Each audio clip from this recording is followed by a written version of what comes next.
안녕하세요. DJ 사나입니다. 오늘의 사연 시작해 보겠습니다. 안녕하십니까? 저는 40대 중반의 노총각 아재 박병훈이라고 합니다. 그날의 일들은 그저 좀 이상한 우연이라고 생각했어요. 저희 집 앞에 쓰러진 웬 할머니 한 분을 발견했고 그 할머니를 잠깐 보살펴드린 우연 말이에요. 그저 조금 이상한 하루의 시작이라고 여겼던 그 일이 엄청난 파장을 몰고 올 줄은 정말 꿈에도 몰랐죠. 지금 생각해도 믿어지지 않는 그 일이 일어나고 난 뒤에야 저는 알게 됐어요. 그 이상한 하루는 그저 어쩌다 생긴 우연이 아니라 어떤 인연이 되돌아온 것이라는 걸 말입니다. 저는 그 이상한 하루에 대한 이야기를 해보려고 해요. 그 이야기를 하려면 그날의 우연, 아니 인연이 저도 모르게 쌓여갔던 저의 과거에 대해서도 이야기를 해야겠죠. 저는 서울 시내에서도 제일 꼭대기 달동네에서 혼자 살고 있어요. 주민센터 일용직이나 폐지 줍는 어르신들 심부름 같은 걸 하면서 생계를 이어가며 할 일 없이 빈둥거릴 때는 동네 애들 과자나 사주고 동네에 돌아다니는 개나 고양이 밥도 챙기며 살고 있답니다. 나름대로 속사정이 있는 사람이지만 동네 사람들 눈에는 그저 혼자 늙어가는 이상하고 별난 호라비에 불과할 거예요. 그것도 잘 봐줘야 그 정도일 겁니다. 저는 태어날 때부터 저희 엄마의 아픈 손가락이었어요. 큰형과 누나들에 이어 한참 늦게 태어난 늦둥이 막내 아들이었던 전 태어날 때부터 몸이 약하고 잔병치레가 많았다고 해요. 제가 기억하기에도 그랬어요. 감기가 들었다 하면 기관지염이나 폐렴으로 번졌고 잘못 삼킨 사탕 하나에도 열이 펄펄 끓고 그랬던 기억이 제게도 선명하게 남아있거든요. 그럴 때마다 엄마는 약봉지를 끌어안고 오셔서는 그러셨어요. 불쌍한 우리 막내. 엄마가 너무 늙어서 낳은 아들이라 이렇게 몸이 약한 거야. 다 엄마 때문이다. 엄마가 미안해. 얼른 약 먹고 낫자. 응? 난 약 싫은데 며칠씩 약 먹어야 하는 거 정말 싫어. 그럼 어쩌나? 병원 가면 이만한 주사 맞아야 하는데. 그것보단 약 먹는 게 낫잖아. 아니, 나 차라리 주사 맞을래. 그건 한 번 맞으면 끝나는 거 아니야? 그래? 주사가 더 좋아? 병원에 가면 주사도 맞고 약도 먹어야 할걸? 그런 거야? 그럼 그냥 약 먹을게. 사는 게 빠듯하고 형편이 어려워서 병원 가는 것도 부담이 됐으니 약국에서 겨우 약을 지어오셨던 건데 전 그것도 모르고 철없는 소리를 했다는 걸 나중에야 알았죠. 당황하면서도 미안해 어쩔 줄 몰라 하던 엄마의 모습을 떠올리며 이해하게 된 것도 훨씬 나중이었어요. 하도 자주 아팠으니 엄마는 제 숨소리만 듣고도 어디가 아픈 모양이다 하셨죠. 그렇게 잔병치레를 달고 살았던 것 같아요. 감기 같은 것도 한 번 걸리면 최소 2주는 기본이었으니 저도 괴로웠죠. 제가 그렇게 자주 아팠는데 엄마는 제가 아플 때마다 내가 더 일찍 나았어야 했는데 하며 엄마 자신을 탓하는 말씀만 하셨어요. 약국에서 지어온 약을 아무리 먹어도 낫지 않으면 엄마는 큰맘 먹고 절 병원에 데려가시기도 하셨는데 건강보험증 하나 들고 병원 앞까지 갔다가 진료비 확인하고 그냥 돌아온 기억도 있어요. 그러니 이러나 저러나 약국 단골이 될 수밖에요. 제가 그렇게 자주 아픈 동안 엄마 마음에는 구멍 하나씩을 더 뚫고 있었어요. 엄마는 그 구멍을 감추려고 늘 바쁘게 움직였고 제 병을 늘 엄마 탓으로 돌렸죠. 지금은 알 것 같습니다. 엄마가 들고 오던 그 약봉지마다 담겨 있었던 건 엄마의 마음 한 조각이었던 걸 말이에요. 아버지는 제가 초등학교 2학년 때 돌아가셨는데 그해 겨울 저희 집은 난방보다도 희망이 먼저 꺼진 것 같았어요. 그래도 아버지가 고정적으로 벌어다 주시던 수입으로 자식 셋 먹여 살릴 수 있었는데 아버지가 갑자기 돌아가셨으니 그만큼 돈이 모자랐고 방에 난방이 되지 않는 것보다 앞으로의 희망이 없다는 게 더 춥고 절망적인 거였죠. 그러니 엄마가 하던 일을 더 늘릴 수밖에 없었어요. 엄마는 아버지가 살아계셨을 때도 식당 일을 나가셨었는데 이제 식당을 몇 군데나 더 추가해서 아침부터 밤 늦도록 그 식당들을 돌아다니며 주방 일을 하셔야 했던 겁니다. 동이 트기도 전인 이른 새벽, 시장통 할머니 국밥집을 시작으로 낮엔 백반집, 저녁엔 족발보쌈 전문점, 앞치마를 갈아입을 틈도 없이 하루에 최소 그 세 군데 식당을 돌아가며 불 앞에서 썰고 지지고 하며 사방으로 튀는 기름을 맞으셨어요. 어떨 땐 밤늦게 고깃집 한 군데를 더 들러오실 때도 있었고, 엄마 손맛을 아는 누가 김장 도와달라고 하거나 집안 잔치 도와달라고 하면 그때마다 돈을 받고 그런 집으로 불려다니기도 하셨죠. 한 번은 준비물 살 돈을 받으러 학교 가는 길에 국밥집에 들른 적이 있었는데요. 열기 가득한 주방에서 땀을 뻘뻘 흘리던 엄마는 급하게 고무장갑을 벗어 꾸깃해진 돈을 꺼내어 제 손에 쥐어주셨어요. 그때 엄마가 끼고 있던 고무장갑 속에 고인 땀 냄새가 어찌나 진했는지 지금도 생각이 나곤 해요. 어느 해인가는 제 운동회가 있던 날 새벽에 시장통 국밥집 일을 마치자마자 급하게 뛰어오시느라 식당 앞치마를 그대로 하고 오셨던 적이 있었는데 그 모습을 본 애들이 막 그러는 거예요. 야, 니네 엄마 앞치마 하고 오셨네? 저게 뭐야? 진짜 웃기다. 밥하다가 나온 거야, 뭐야? 야, 딱 보면 모르냐? 저건 집에서 하는 앞치마가 아니야. 얘네 엄마 식당 아줌마잖아.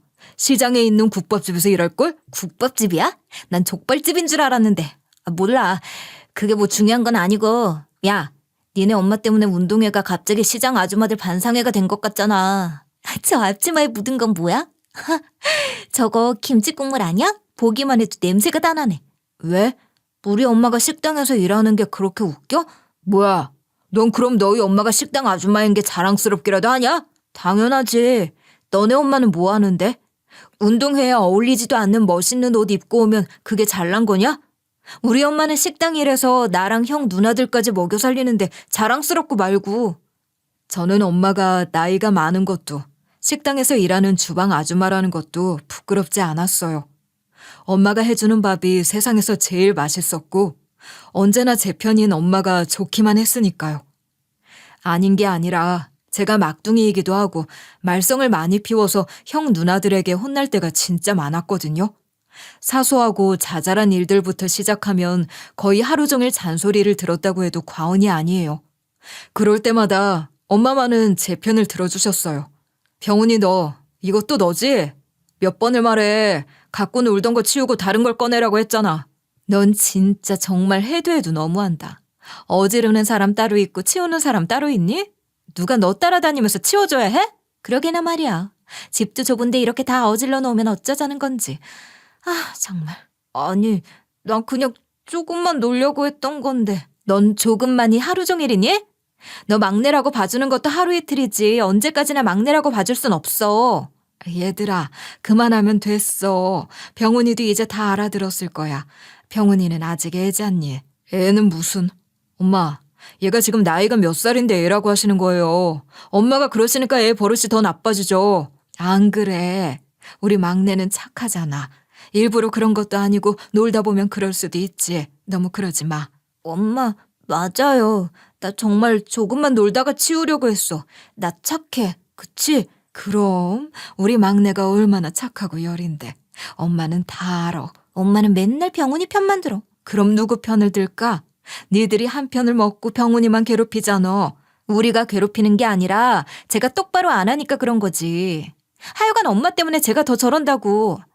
형이랑 누나들이 뭐라고 하든 전 엄마만 제 편을 들어주시면 된다 싶었고 엄마만 있으면 천군만마를 얻은 듯 든든했어요. 때로 엄마가 안 계실 때 형이랑 누나들에게 혼날 때도 많았지만 그럴 때도 엄마 생각을 하면 괜찮았던 것 같아요. 그렇게 엄마는 제게 아주 특별한 분이셨습니다. 제가 그렇게 엄마의 사랑 속에 자라는 동안 누나들은 둘 다 시집가고 형도 고등학교 졸업하고 돈 번다고 독립했지만 그때까지도 저는 학생이었죠. 그리고 저는 형과 달리 고등학교를 졸업하고서도 계속 엄마랑 같이 살았어요. 형이 졸업하자마자 돈 벌겠다며 집을 나갔던 것에 비하면 제가 생각해도 저는 다소 응석바지 막내였던 것 같긴 해요.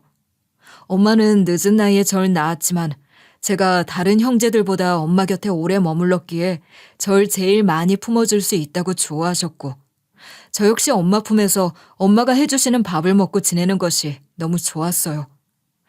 무엇보다도 엄마의 밥상은 제게 특별했어요. 특히 어릴 적 제 기억 속 봄날은 따뜻한 햇살이나 개나리보다도 엄마의 봄나물 밥상으로 더 생생하답니다. 평생 식당 일을 하셨던 엄마는 늘 부엌과 가장 가까운 곳에 계셨던 분이잖아요. 일터에서 하루 종일 땀 흘리고 돌아오셔서도 가족들 밥상만큼은 소홀히 한 적이 한 번도 없으셨어요. 형편이 어려웠으니 비싼 식재료는 꿈도 못 꿨지만 엄마가 할 수 있는 한 최고의 밥상을 차려주려고 노력하셨다는 걸 전 너무 잘 알아요. 매년 봄이면 엄마의 그런 정성이 더해졌어요. 돈 벌러 다니는 것만 해도 벅찬 하루를 사시면서도 짬을 내어 개울가 밭두길 따라 도단한 냉이, 달래, 쑥, 쓴바귀 같은 것을 뜯어오셨거든요. 이름부터 싱그러운 그 봄나물들은 엄마의 손을 거쳐 아삭하고 고소하고 씁쓸한 듯 시원한 맛으로 밥상에 오르곤 했습니다. 그 어느 계절보다 풍성하고 향기로운 밥상이었죠. 한 그릇 가득 담긴 보리밥 위에 된장에 조물조물 묻힌 냉이무침, 고춧가루 솔솔 뿌린 달래장, 된장 풀어 끓인 봄나물 된장국, 여기에 묵은지 한 조각이면 그야말로 완벽한 밥상이었어요. 가난했기에 그런 밥상에도 감동하고 행복해했을지 모르겠지만 지금 생각해도 엄마의 그 밥상은 정말 최고였어요. 그 소박함은 세상에서 가장 따뜻하고 그리운 맛일 겁니다. 엄마의 봄나물 밥상을 앞에 두고 엄마와 나누던 대화도 생생해요. 엄마, 난 엄마가 끓여주는 봄나물 된장국이 세상에서 제일 맛있어. 그걸 맛있다고 해주는 게 너밖에 없지만 엄마는 네가 맛있다고 하면 그걸로 됐어. 봄나물 나는 동안 실컷 먹을 수 있게 해줄게. 형이나 누나들은 맛을 몰라, 그치? 얘 쌉싸름하면서도 달큰한 게 얼마나 맛있는데. 아유, 우리 병훈이 봄나물 맛을 제대로 하네. 그럼 엄마 덕분에 어릴 때부터 봄나물 맛 제대로 보며 자랐잖아. 옛날처럼 지천에 봄나물이 깔려있지 않아서 사 먹어야 하는 나물이 많아지긴 했지만 이 정도는 엄마가 얼마든지 사 먹일 수 있으니 맛있을 때 많이 먹으렴. 봄나물은 약이야. 옛날에 이게 그렇게 귀한 줄도 모르고 먹었는데 말이다. 진짜 맛있어. 이 냄새, 뜨끈한 국물 한 숟갈 뜨면 그냥 봄이야. 그렇게 맛있니? 특별할 것도 없는데 그렇게까지 말하면 엄마가 부끄러운데. 아니야, 진짜 맛있어. 엄마 봄나물 된장국은 진짜 최고야. 음식은 손맛도 손맛이지만 마음이지. 우리 병훈이 맛있게 먹일 생각으로 끓인 거라 더 맛있나 보다. 엄마가 차려주시는 봄나물 밥상이 너무 맛있어서 제가 제일 좋아하는 계절도 봄이에요. 그 정도니 말 다 했죠? 봄비라도 촉촉하게 내리는 날이면 지금도 엄마의 봄나물 된장국이 간절해요. 늘 가난했으니 그 밥상이란 것도 소박하기 그지없는 것. 값싼 콩나물이나 무나물 같은 것도 일색이었고 계란 반찬이나 멸치 반찬 같은 것도 어쩌다 한 번씩 먹을 수 있는 특별식일 정도로 소박하다 못해 초라한 밥상이었지만 제게는 그 어떤 화려한 밥상보다도 최고였던 엄마의 밥상. 그 중에서도 봄날의 봄나물 된장국의 냄새는 봄비를 맞은 땅 냄새, 또 엄마의 손맛과 엄마 품의 냄새. 그 모든 것들이 제게는 다 엄마였던 것 같아요. 밥 한 숟가락, 국 한 숟가락 떠먹을 때마다 기억이 새록새록한 것 같아요. 가난했지만 마음만은 풍요로웠던 엄마의 밥상과 그 위로 오가던 다정한 눈길들이 엄마와 제게는 그 자체로 큰 위로였을 겁니다. 그렇게 엄마 사랑 담뿍 받고 자랐지만 저는 철이 참 없었어요. 고등학교를 졸업했을 때 전 아무런 목표도 꿈도 없었거든요. 공업고등학교를 나왔지만 그 흔한 자격증 하나 없었고 쉽게 말해 할 수 있는 것도 하고 싶은 것도 없던 아이였던 거예요. 그런 저를 형이나 누나들이 가만 두고 볼 리가 없죠. 한 번씩 형이랑 누나들이 다 같이 모이는 날이면 저는 또 그 지긋지긋한 잔소리 폭탄을 맞아야 했어요. 너도 이제 고등학교 졸업했으니 성인이다. 언제까지 엄마 품에서 애처럼 그럴 거니? 뭐라도 해서 돈을 벌고 독립할 생각을 해야지. 아, 저 꼴 좀 봐. 아마 아침에 엄마가 밥 차려줬을 때 입고 있던 잠옷 그대로 입고 하루 종일 빈둥거리는 게 일상일 거야. 아니, 뭐 특별히 외출할 일도 없는데 옷을 갈아입을 필요가 있어? 괜히 엄마 빨랫감만 늘리는 거잖아. 그걸 지금 핑계라고 대고 있니? 그게 잘하는 짓이야? 할 일을 찾아야 할 거 아니야. 나도 생각하고 있어. 마땅한 일을 고민하고 있단 말이야. 지난달에도 고민 중이라고 했잖아. 언제까지 고민만 할 건데? 그게 백수지 뭐야. 사실 형 누나들 말이 틀린 거 하나 없는데도 그 백수라는 말에 저도 모르게 긁혔는지 발끈하게 되는 거예요. 도둑이 제발 저리는 것인지 하여간 그 백수라는 말이 저는 참 싫었던 것 같아요. 그런데 형이 말끝마다 백수, 백수라고 하니 그게 정말 싫었던 거죠. 왜 자꾸 백수라고 해? 나도 다 생각이 있어. 고민하고 있다잖아. 네가 그렇게 고민하는 사이에 엄마만 고생하시잖아. 하루 세 끼 밥 해주고 빨래도 해주고. 네가 아직도 어린애인 줄 알아? 고등학교 졸업한 지가 언젠데 아직까지 엄마한테 얹혀 살면서 이러냔 말이야. 나도 알아. 엄마 때문이라도 일할 거야. 해야지. 마땅한 일이 없어서 그렇지만 곧 찾을 거라고. 마땅한 일이 없어도 일단 뭐라도 좀 해봐. 네 입맛에 딱 맞는 일이 어딨니? 아르바이트라도 좀 하든가. 우리 중에 누가 자기 마음에 쏙 드는 일을 하고 사니? 그런 사람 이 세상에 아마 몇 명 없을 거야. 하기 싫어도 살기 위해 하는 거지. 넌 엄마한테 얹혀 사니까 절박한 게 없어서 그런 거잖아. 맘만 먹으면 할 일이 얼마나 많을 텐데. 그러니까 우리가 너한테 한심하다고 하는 거야. 물론 저도 언제까지나 집에서 빈둥거릴 수만은 없다고 생각하고 있었어요. 그런데 한 번씩 집에 오는 형이나 누나들 잔소리 등살도 그렇고 저도 눈치라는 게 보이고 엄마한테 미안해서 이것저것 해보긴 했죠.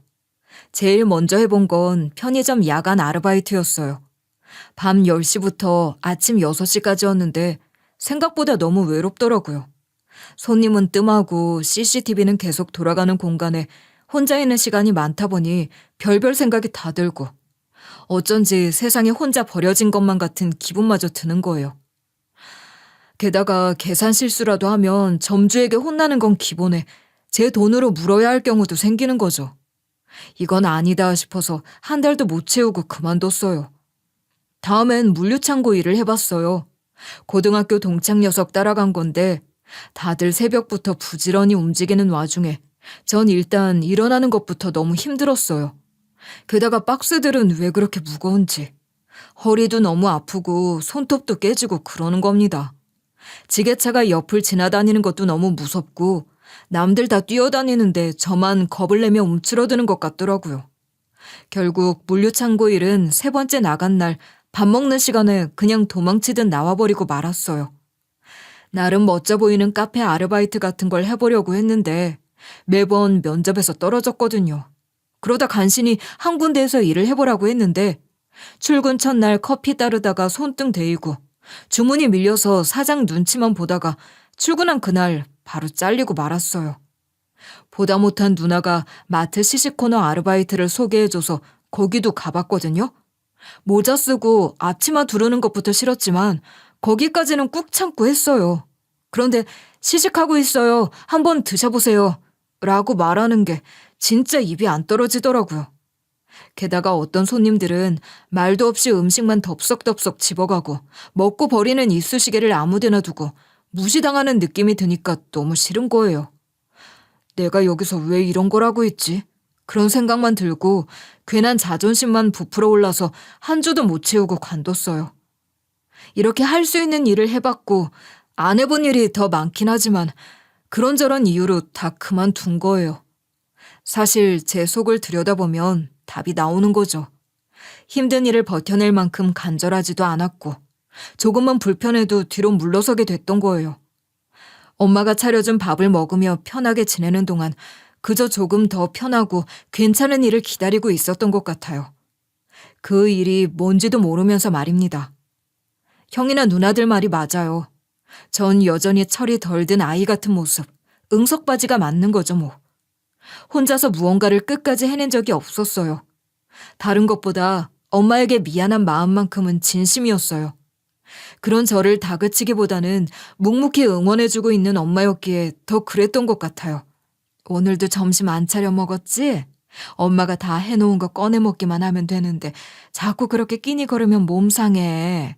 아, 이것 봐. 얼굴이 또 허옇잖아. 아니, 나 뭐 하는 일도 없이 빈둥거리면서 새끼 다 챙겨 먹는 것도 죄송하지 뭐. 낮에는 낮잠 자니까 배도 별로 안 고팠어. 이리 와서 얼른 밥 먹자. 엄마가 너 좋아하는 된장국 끓였어. 속이라도 따뜻하게 어서 한술 들어. 와, 엄마 된장국은 정말 최고야. 진짜 맛있다. 된장을 한 숟갈 더 풀었더니 더 맛있는 것 같긴 하네. 우리 아들이 맛있으면 엄마는 됐어. 하는 일 없이 낮잠이나 자고 하루 종일 빈둥거린 제게 저녁 밥상을 차려주시는 엄마는 그 와중에도 제 걱정뿐이신 거예요. 엄마가 아무 말 안 하셨어도 그런 엄마를 보니 제가 더 죄송해서 가만히 있을 수가 없더라고요. 무슨 변명이 있겠습니까마는 그래도 제 마음을 엄마에게 표현하고 싶었던 것 같아요. 엄마, 내가 자꾸 일을 그만두기만 하고 제대로 된 일자리를 못 찾아서 미안해. 아니다. 이것저것 해보면서 네 적성에 맞는 일을 찾아야지. 너무 조급하게 생각하지 말고 천천히 찾아보자. 어? 뭐 하나 제대로 하는 게 없어서 미안해. 엄마가 해주는 밥 얻어먹기만 하고 아무것도 안 하는 것 같아서 엄마한테 할 말이 없어. 그런 말 할 것 없어.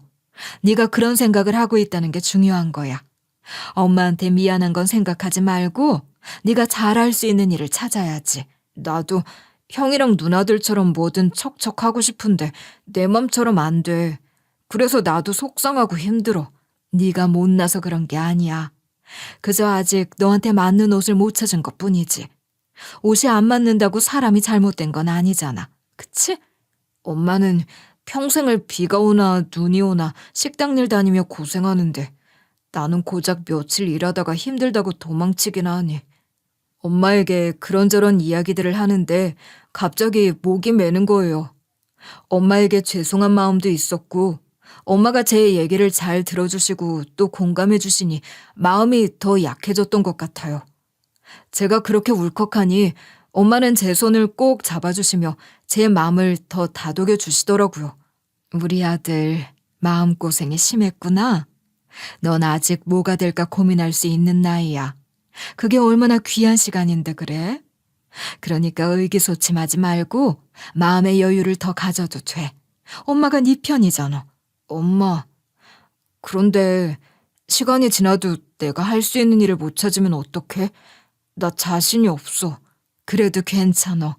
남들보다 조금 느리고 늦으면 어때? 중요한 건 네가 그런 마음이 있다는 거야. 기어이 눈물이 핑 돌았어요. 말없이 고개를 푹 숙이고 엄마 손을 더 꼭 쥐었더니 그런 저를 엄마는 따뜻하게 안고 다독여 주셨습니다. 하루 세끼 밥 잘 챙겨 먹고 밤에 잠 잘 자고 그것만 해도 잘하고 있는 거라고. 그러니까 천천히 해보자고. 엄마가 같이 가주겠다고도 하셨어요. 엄마의 그런 말씀들은 단순한 위로를 넘어 엄마라는 존재를 제게 더 각인시켰던 것 같아요. 엄마와의 대화 이후 다시 한번 마음을 다잡고 일자리를 찾아 나섰고 몇 군데 더 실패를 한 후 아파트 청소를 파트타임으로 간간히 하게 됐어요. 그 일이란 게 고정적으로 꾸준히 있는 게 아니긴 했지만 그나마 제가 해본 일들 가운데 제일 할만했거든요. 그렇게 시간이 흘러 나이 30 넘도록 엄마 집에 얹혀서 노모가 벌어오신 돈으로 해주시는 밥상을 받아먹는 신세로 살았어요. 먹고 자고 TV나 틀어놓고 있는 한심한 막내 아들이었던 제게 엄마는 실은 내색을 한 번도 하신 적이 없어요. 너무 많이 자면 몸 아플까봐 걱정이다 하셨고 자고 있는 저를 깨워서 밥은 꼭 먹이고 다시 자라고도 하셨죠. 오히려 동네 어르신들이 너 요즘 뭐 하냐? 어디 일하러는 다니냐? 하며 참견을 하셨고 그때마다 저는 앵무새처럼 일할 땐 하고 쉴 땐 쉬어요 하고 말았습니다. 변변치 못한 자식놈 덕분에 일은 훌쩍 넘어서까지도 일을 하셨던 엄마. 엄마는 집에서도 늘 하는 게 밥하는 일인데 그게 뭐 힘드냐며 계속 일을 다니셨어요. 하나도 힘든 것 없다 하셨지만 늦은 밤 홀로 몸 여기저기 파스를 붙이며 앓는 모습을 저는 여러 번 봤죠. 그런 모습을 뵐 때마다 정신 차리고 살아야지 하는 생각은 들었지만 맘처럼 쉽지 않더라고요. 자식이 효도하도록 부모는 기다려주지 않는다고 하잖아요. 제게도 그런 일이 일어나고 말았습니다. 엄마는 눈발이 날리던 겨울날 돌아가셨어요. 봄바람 불어오면 엄마랑 꽃구경이라도 가고 좋아하는 봄나물 잔뜩 사다가 맛있게 먹고 싶었는데 그 겨울을 넘기지 못하신 거예요. 엄마가 말라붙은 입술로 유언처럼 제게 남기신 마지막 말씀이 뭔지 아세요? 우리 아들 밥 잘 챙겨 먹고 다녀라. 혼자 있어도 밥은 꼭 챙겨 먹어야 해. 그게 끝이었어요. 마지막까지도 밥 잘 챙겨 먹으라는 말씀을 남기고 돌아가신 거죠. 엄마의 그 말씀을 붙들고 엄마와 함께 살던 집에서 저 혼자 살면서 밥은 꼭 챙겨 먹고 살았어요. 오늘도 밥 잘 챙겨 먹었다 하며 엄마가 남겨준 숙제를 하듯이 말입니다. 엄마가 돌아가신 지도 10년이 다 되어 가는데 저는 여전히 변변찮은 사람으로 살고 있어요. 그러면서도 동네 아이들, 하다못해 지나다니는 개, 고양이 밥까지 챙기는 걸 보면 엄마의 그 말씀이 제게는 신념 같은 것이 된 걸지도 모르겠어요. 해마다 봄이 오면 엄마 생각이 더욱 사무치곤 합니다. 폐지 줍는 어르신들 심부름으로 이른 새벽 폐지를 납품하고 집으로 돌아오던 길, 봄비가 촉촉하게 내리기 시작하길래 봄나물 된장국 끓여 먹으려고 냉이 한 움큼 사러 새벽 시장에 들렀다가 집으로 돌아왔죠. 아직 어스름한 기운이 있는 이른 새벽이었는데 저희 집 앞에 웬 할머니 한 분이 쓰러져 계시는 게 아니겠어요? 그 시간에 이런 달동네에, 그것도 하필 저희 집 앞에 쓰러진 할머니라뇨. 절대 모른 척 할 수는 없었어요. 특히 엄마 생각이 나기도 했으니까요. 할머니, 왜 여기서 이러고 계세요? 집이 어디세요? 어디 편찮으시거나 불편한 건 아니세요? 할머니는 대답을 하진 못하셨지만 의식이 아예 없으신 건 아니셔서 일단 누추하지만 저희 집으로 모셔와 자리를 봐드리고 누우시게 한 후 냉이 넣은 된장국 끓여서 아침상도 준비했어요. 행색이 그리 누추한 것 같지는 않았지만 정신이 온전하지 않으신 건지 며칠이나 집에 안 들어가신 것 같은 모습이시더라고요. 말씀이 없으셔서 자세한 사정을 알 수는 없지만 제가 할 수 있는 일을 하려고 했어요. 할머니, 우선 밥부터 좀 드세요. 드시고 기운도 좀 차리시고 날도 밝으면 경찰서에 모시고 갈게요. 그러니까 이것부터 한술 뜨세요. 할머니는 여전히 대꾸는 없으셨지만 일어나 앉으시더니 식사를 하시는데 참 맛있게도 드시는 거예요. 며칠 굶으신 것 같기도 했어요. 제가 밥을 조금씩 푸긴 했지만 세 그릇이나 드시더니 그제야 드디어 입을 여시는 겁니다. 정가 고마워. 밥값으로 줄 것도 없는데 고마워서 어째. 아유, 할머니도 참. 밥값이라뇨. 차린 것도 변변찮은데 맛있게 드셔주시니 제가 다 기분이 좋네요. 그런 말씀 마세요. 참 맛있게 잘 먹었어. 봄이 온 줄도 몰랐는데 냉이 된장국을 먹으니 봄이 왔나 싶어. 네, 할머니, 그렇죠. 저도 봄나물 넣은 된장국을 참 좋아하거든요. 새벽 시장에서 막 나온 냉이로 끓인 거예요. 총각이 음식 솜씨가 좋구먼. 총각은 무슨, 제가 나이가 몇인데요. 이 봄나물 된장국은 돌아가신 저희 어머니가 잘해주시던 거예요. 그렇구만. 여기가 총각 사는 집이야? 네, 엄마 모시고 살던 집인데 엄마는 돌아가시고 저만 남았죠. 태어날 때부터 줄곧 여기서만 살았어요. 그래, 그랬구먼. 나 이제 너무 졸리는데 한숨 자야겠어. 그래도 되지? 네, 그러세요. 식사하셔서 그러신가 봐요. 어차피 경찰서도 아직 문을 안 열었을 테니 한숨 주무시고 이따 저랑 같이 경찰서에 가세요. 그러고 누우시더니 진짜 하루 종일 주무시더라고요. 경찰서에 모시고 가야 하는데 경찰서 문 닫을 시간을 지나서까지 주무셨으니 난감하기만 했죠. 이미 뭐 날도 저물고 있었으니 할 수 없이 하룻밤 푹 주무시게 두고 경찰서엔 내일 모시고 가야겠다 싶었습니다. 그렇게 한밤중이 된 거예요. 그런데 그날 밤 조용한 저희 집 동네에 슈퍼 아줌마의 카랑카랑한 목소리가 울려 퍼진 거죠. 무슨 전쟁이라도 난 듯 온 동네를 돌아다니며 소리를 지르셨어요. 동네 사람들 다들 좀 나와봐요. 우리 동네 벤츠가 그것도 넉 대나 들어왔다고요. 이게 무슨 일이야? 동네 사람들 지금 자고 있을 때가 아니야. 나와서 이것 좀 보라고요. 한밤중에 이게 무슨 난리야? 뭐가 어쨌다고 이러는 거냐고. 벤츠? 우리 동네 벤츠 같은 게 들어올 일이 뭐가 있어? 제대로 본 거 맞아? 슈퍼 옆였네. 자다가 꿈이라도 꾼 거 아니야? 무슨 소리야? 사람을 뭘로 보고? 이리 나와 보라니까요. 저것 봐. 벤츠 맞지? 저거 벤츠 맞잖아. 그러네. 진짜 벤츠잖아. 이런 동네에 벤츠가 넉 대나 줄지어 들어올 일이 뭐야? 이게 대체 무슨 일이야? 한 대도 아니고 넉 대씩이나? 우리 동네에 이런 차들이 웬 말이야? 그러니까. 무슨 드라마 촬영이라도 하는 건가? 그런 거 하면 사전에 동의도 구하고 그러는 거 아니야? 그런 거 들은 소리 있어? 아니, 전혀. 뭐야? 달동네 사람들이라고 무시하는 거야? 뭐야? 드라마 촬영은 무슨. 카메라도 한 대 없잖아. 그리고 저 운전기사인지 보디가드인지 좀 보라고. 드라마가 아니라 진짜야, 진짜. 슈퍼 아줌마가 호들갑을 떨 만한 일이었어요. 승용차라고는 보기 힘든 달동네 초입에 벤츠가, 그것도 넉 대가 한꺼번에 들어올 일이 뭐가 있겠냐고요. 저를 비롯한 동네 사람들도 여럿이 나와 구경거리 났다 하는 마음으로 기웃거리고 있었죠. 그런데 그 벤츠에서 내린 사람들이 향한 곳이 다름 아닌 저희 집이었던 겁니다. 아니, 이게 대체 무슨 일이란 말입니까? 그런데 왜 저 사람들이 박씨네 집으로 오는 것 같지? 박씨 뭐 잘못한 거라도 있어? 내가 무슨. 새벽에 웬 할머니 한 분이 쓰러져 계시길래 집에 모신 것 말고는 특별한 일이 전혀 없었는데. 뭐? 그래서 누군지도 모르는 사람을 집에 들였단 거야? 그것 때문이야. 박씨는 겁도 없이. 혹시 알아? 그 할머니가 엄청 높은 집안 사람일지.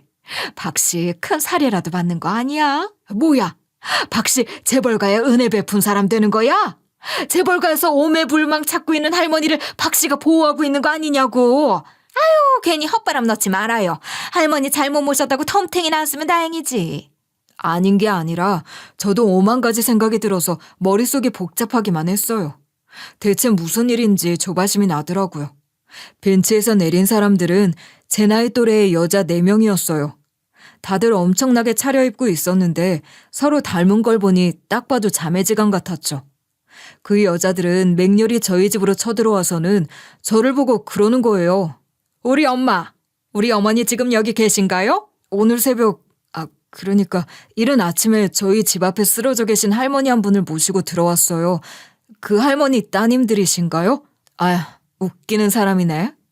사람이 쓰러져 있으면 구급차를 부르든가 할 일이지. 왜 집으로 데리고 들어와요? 그것도 이런 집에. 엄마는 어쩌다 이런 곳을 찾아온 거야?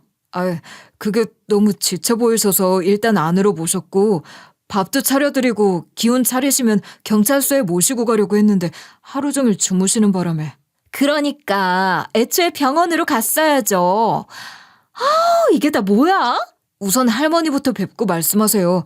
밥도 잘 드시고 주무시고 계시거든요. 됐고요. 자리 비켜보세요. 그 여자들은 제 말을 듣고도 무시한 채 집 안으로 거침없이 들어오는데 구두도 벗지 않고 그대로 밀고 들어오는 거예요. 그 무례한 태도에 기분이 확 상했지만 제가 뭘 어쩌겠어요. 벤츠를 타고 온 것도 그렇고 그 여자들 하고 있는 모습도 그렇고 보통 사람들 같지는 않던데 동네 사람들이 수군거리던 것처럼 진짜 어디 재벌가 사람들인 건 아닌지 싶고 도와드리려는 마음으로 한 일이 잘못되어 제가 무슨 책임을 져야 하는 상황이 되는 건 아닌지 걱정이 되더라고요. 이러다 뉴스에 나오는 일이 생기는 건 아닌가 하는 생각까지 들었으니까요. 엄마, 이게 대체 어떻게 된 일이에요? 우리가 얼마나 찾아 헤맸는지 알아요? 세상에, 엄마도 참. 기껏 가신 곳이 이런 동네예요?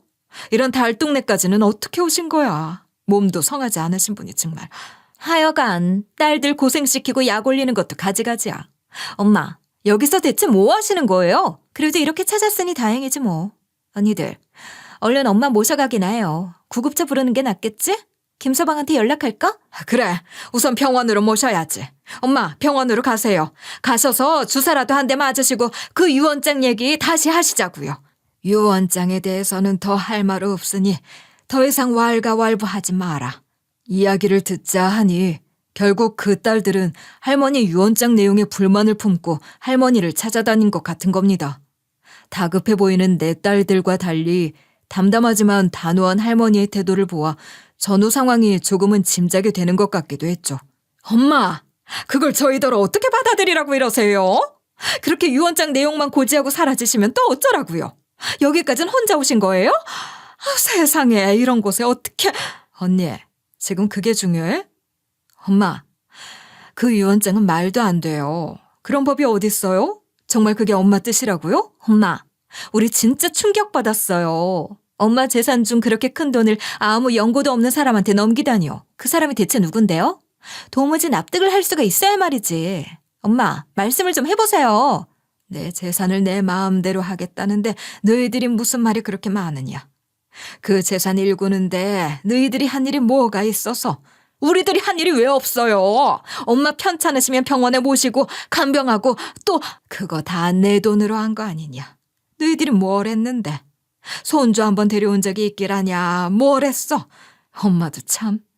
한창 바쁜 애들은 그런 얘기 할 것도 없고 다 떠나서 우리가 엄마 딸들인데 엄마 재산도 당연히 우리 자매들 몫이잖아요. 세상에 당연한 건 없다. 너희들이 지금껏 누린 것들도 당연한 게 아니야. 내가 묵인하고 봐준 덕분인 거지. 아무리 그래도 법적으로도 도의적으로도 그 재산은 우리 몫이라야 맞죠.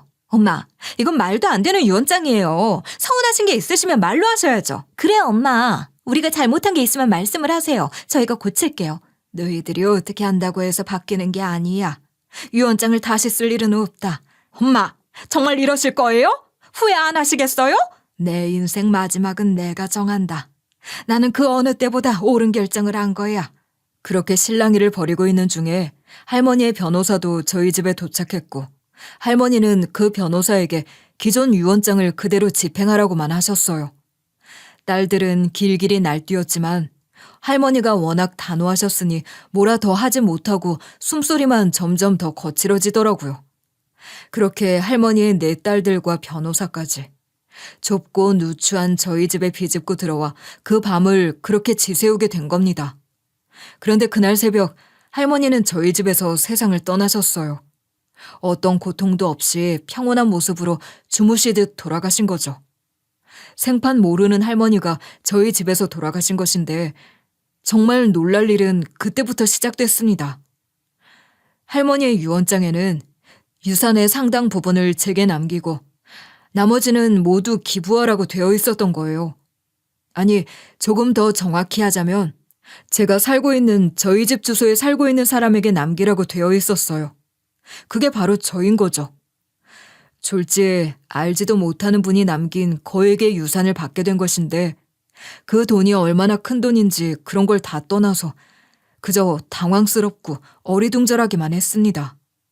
대체 그 할머니는 절 어떻게 하시고, 아니 저희 집 주소를 어떻게 하시고 그 큰 돈을 남기신단 말입니까? 저는 그 할머니를 전혀 모르는데 할머니는 저희 집 주소를 정확하게 아시고 유언장에도 남기셨고 또 그 주소를 들고 저희 집을 찾아오신 거였던 거죠. 우연히 저희 집 앞에 쓰러지신 게 아니셨어요. 할머니와 저희 집이 대체 무슨 연관이 있었던 걸까요? 알고 보니 할머니와 저희 집의 연결고리는 바로 저희 엄마셨어요.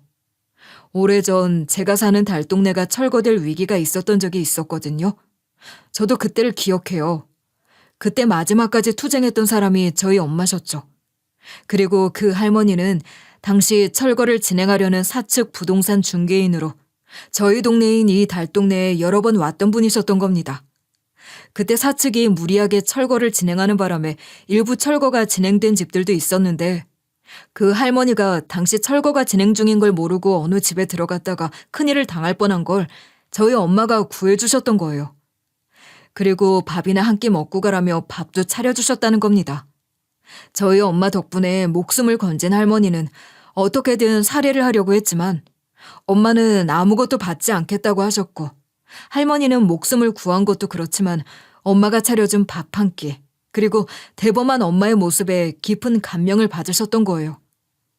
이 모든 사실은 할머니가 자신의 삶을 회고하며 쓴 회고록을 통해 알게 됐어요. 할머니의 변호사가 제게 그 책을 전해주셨는데 거긴 묘사된 사람은 분명 저희 엄마셨죠. 할머니는 회고록에서 아무 말 없이 팔을 내민 그녀의 손에 생명을 건졌다고 표현하셨고 이어 얼음물처럼 시원했던 보리차 한 잔과 양은 냄비에 보글보글 끓던 된장국 냄새에 대해 묘사하셨는데 그 글을 읽으며 저도 모르게 엄마의 모습이 떠올랐어요. 밥이나 한 그릇 하고 가라는 그 말투도 틀림없는 엄마의 말투였지 뭡니까.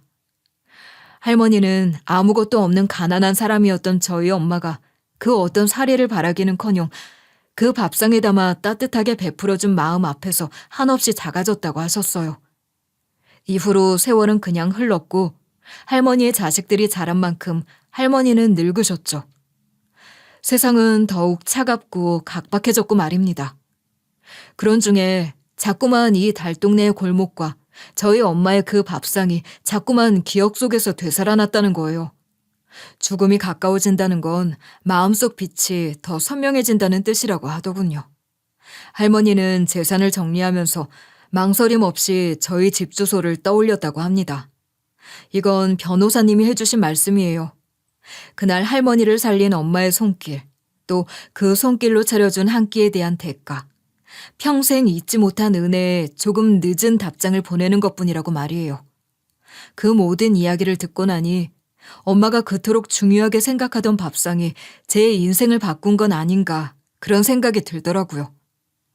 제 마음속에 깊은 파장을 일으킨 감동과는 별개로 할머니의 유언장을 집행하는 데 있어서 그 딸들의 반발은 물론 엄청났습니다.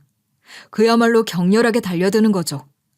할머니의 장례를 치르고 유언장 집행이 실질적으로 진행되기 시작한 상황에서 또 그 넉 대의 벤츠가 저희 동네에 나타났고 딸들은 더욱 격앙된 모습으로 저희 집으로 쳐들어온 거예요.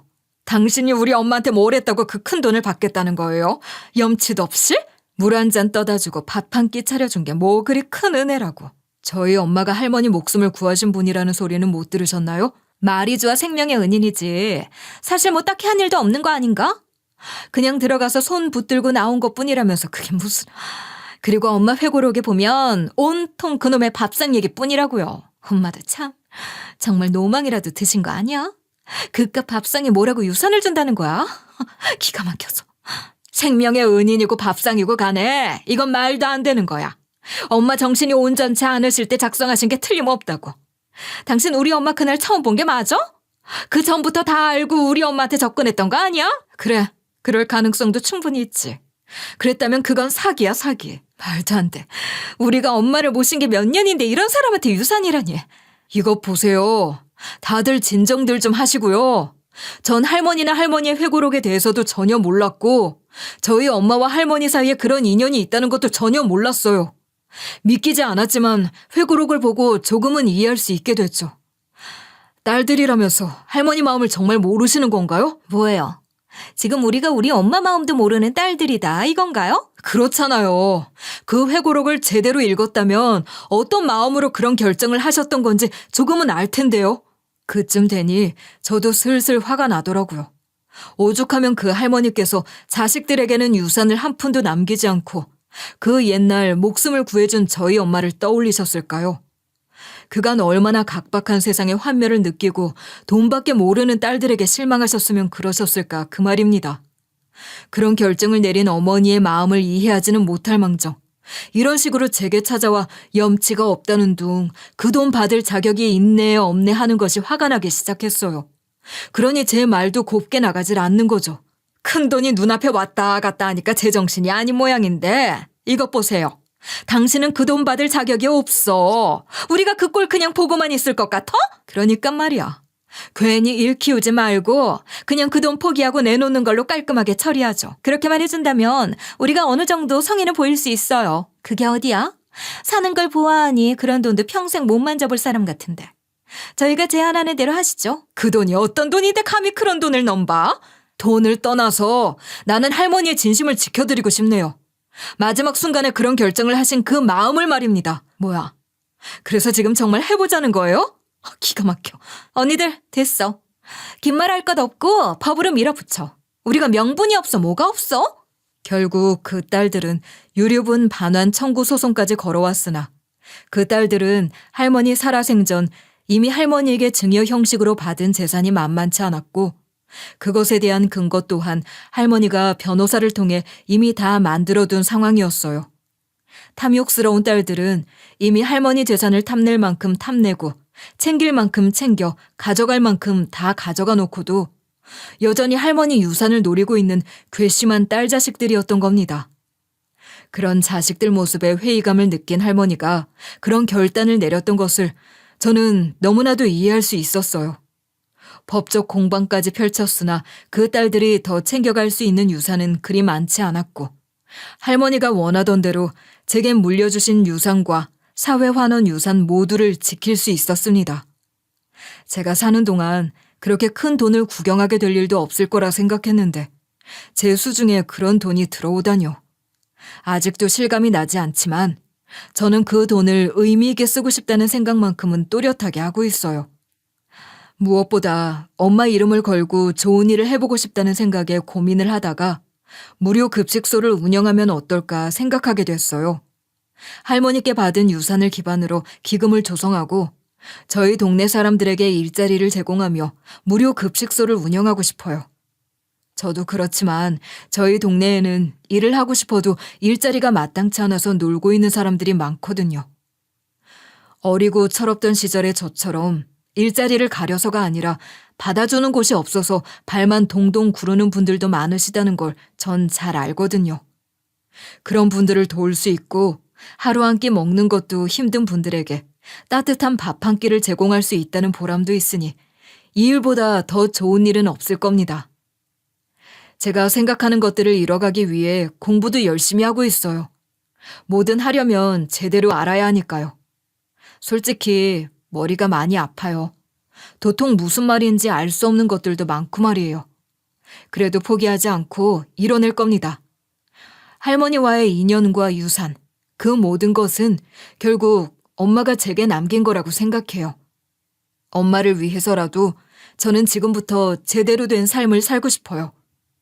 의미 있는 삶을 살아갈 생각입니다. 철없이 살면서 엄마 걱정도 많이 시켰고 어쩌면 엄마가 돌아가시는 순간까지도 제 걱정을 하셨을지 모르죠. 또 지금도 하늘에서 절 걱정 어린 눈길로 바라보고 계셨을지도 모르는데 지금부터라도 정신 차리고 제 몫을 해내며 사는 모습을 보여드리고 싶어요. 엄마가 제게 보여주셨던 그 따뜻한 마음을 그대로 담은 밥상. 저도 그런 밥상을 차려내고 싶답니다. 여러분이 들으시기에도 제가 참 한심하고 답 없다 싶으셨을 거예요. 솔직하게 질타해 주셔도 좋습니다. 제가 그렇게 살았던 게 사실이니까요. 그렇게 어영부영 나이만 먹은 제가 이제라도 제 할 일을 찾은 것을 여러분들께서도 응원해 주셨으면 좋겠어요. 잘 할 수 있을 거라는 말씀들이 큰 위로가 될 것 같아요. 사실 제 옆에는 그런 응원을 해줄 사람이 많지 않거든요. 형이나 누나들은 이미 절 내놓은 거나 마찬가지인데 이 기회를 통해 제가 다시 사는 모습을 보여준다면 형 누나들도 절 조금은 인정해주지 않을까요? 그렇게 저도 사람 사는 것처럼 살아보려고요.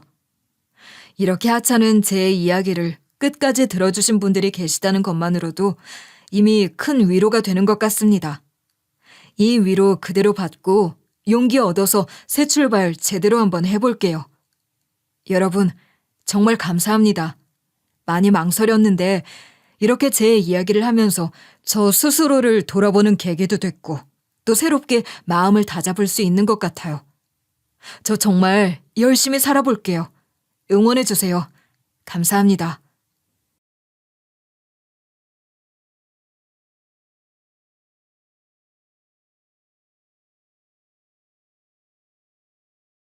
안녕하세요. DJ 사나입니다. 오늘의 사연 시작해보겠습니다. 안녕하세요. 인생에 이런 일을 겪을 수가 있나 싶을 정도로 충격적인 일을 겪은 30대 여자입니다. 저의 인생은 누구보다 평온했고 평범했어요. 그런데 이 사람을 만나고 저의 인생이 특별해지게 됐습니다. 그 사람이 누구냐고요? 바로 생각도 하고 싶지 않은 전 남편인데요. 아직도 그 인간을 떠올리면 온몸에 닭살이 오소소 돋을 정도입니다. 오늘은 그 인간과 저 사이에 일어난 일들에 대해 이야기를 들려드리고 싶어 사연을 보내게 됐어요. 잘 들어주시면 감사하겠습니다. 저는 어릴 적부터 아주 조용하고 내성적인 아이였어요. 낯을 많이 가리는 성격이라 누군가에게 먼저 손을 내밀고 다가가기보다는 조용히 주변을 관찰하고 둘러보면서 세상을 배워나가는 쪽에 가까웠어요. 그래서인지 또래들보다는 저보다 나이 많은 사람들과 어울리는 걸 더 편하다고 생각했고, 친구들 사이에서는 종종 애어른 같다는 말을 듣기도 했어요. 야, 송이는 우리랑 좀 다르지 않아? 생각하는 것도 다르고 말하는 것도 다르고. 나도 송이처럼 애늙은이 같아졌으면 좋겠다. 친구한테 애늙은이가 뭐냐? 송이야, 너무 기분 나쁘게 듣지 마. 너 어른스럽다고 칭찬하는 거니까. 사실 처음에는 친구들 사이에서 애늙은이 같다, 어른스럽다는 평을 듣는 것이 싫지 않았어요. 오히려 친구들과 나는 뭔가 다르구나 하는 자부심도 살짝 있었을 정도였답니다. 하지만 시간이 지날수록 그 말이 묘하게 기분 나쁘게 들리기 시작했어요. 마냥 좋아할 만한 이야기는 아니라는 생각도 들었죠.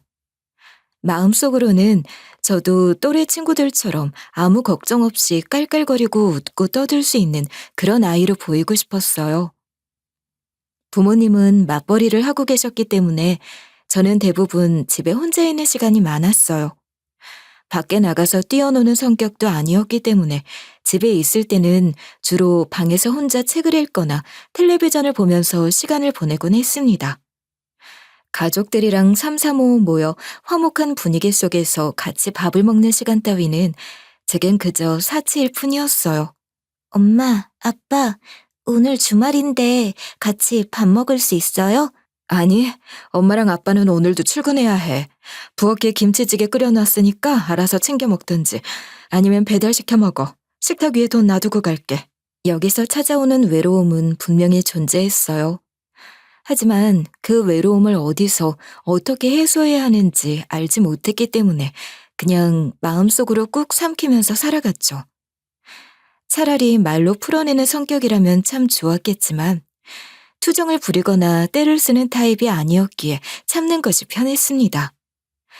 대신 이런 성격 덕분에 선생님들께는 얌전한 아이라며 예쁨을 많이 받았고, 또 집중력도 남들보다 좋은 편이었기에 성적도 나름 좋았습니다. 고등학교 시절에는 그래도 얌전함과 조용함을 조금은 내려놓았던 것 같아요. 상위권 성적을 유지하면서 학교 방송반의 DJ 활동도 했고, 남는 시간에는 지역 도서관에서 봉사활동도 꾸준히 하면서 시간을 알차게 보냈어요. 송이는 정말 신기해. 어떻게 저렇게 시간을 잘 활용하지? 난 절대로 송이처럼 못 살 것 같아. 내 말이 그 말이야. 보고 있으면 아주 그냥 에너지가 펄펄 넘치는 것 같다니까.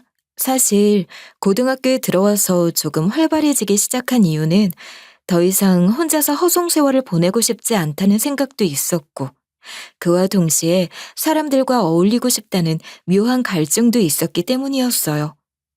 부모님은 공부 말고는 딱히 제게 터치를 하지 않으셨고, 그래서인지 제가 뭘 하던 간에 말을 얹지 않으셔서 비교적 자유로운 환경에서 성장할 수 있었어요. 하지만 저는 자유를 얻었다고 해서 고삐 풀린 망아지 마냥 설치고 다니진 않았고, 그 자유 속에서 오히려 더 책임감을 가지고 저 스스로를 관리하며 살았습니다.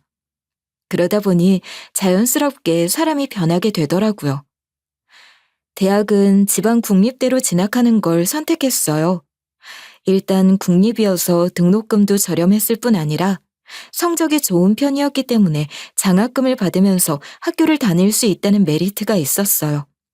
무엇보다 부모님께 등록금 부담을 드리지 않아도 됐기 때문에 딱히 선택의 여지 없이 국립대에 들어가게 됐습니다.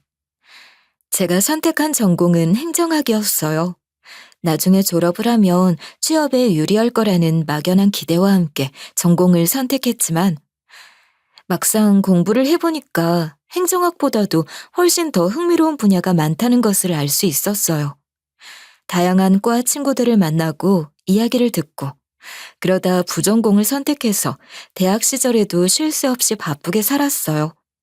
제 인생에서 가장 빛나고 찬란했던 시기를 꼽으라고 하면 고민 없이 20대 초반, 대학을 다니던 시절을 꼽을 수 있을 정도로 말이죠.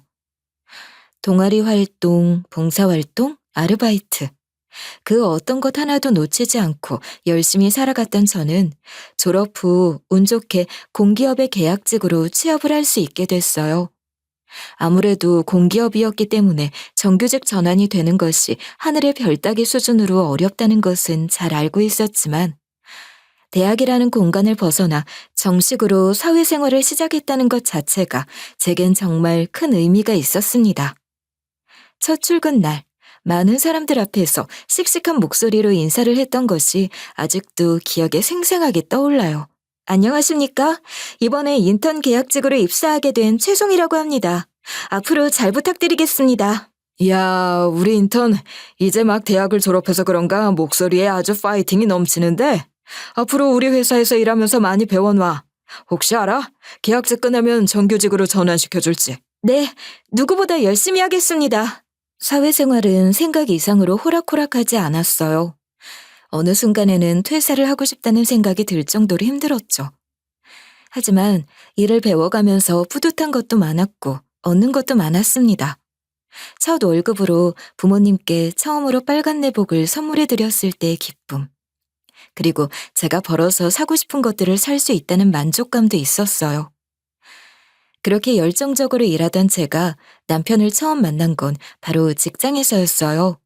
다른 부서였기 때문에 얼굴을 마주칠 일은 별로 없었는데 사내 워크숍을 진행했을 때 같은 조로 배정이 되면서 자연스럽게 말을 트게 됐어요.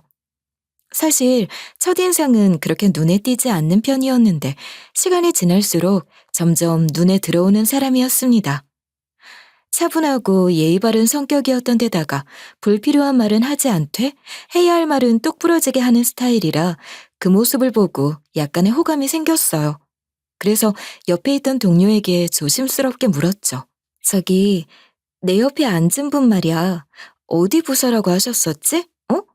아, 민석 씨 말하는구나. 경영지원 1팀이야. 저분도 우리랑 같은 계약직인 걸로 알고 있는데. 왜? 혹시 마음에 드는 거야?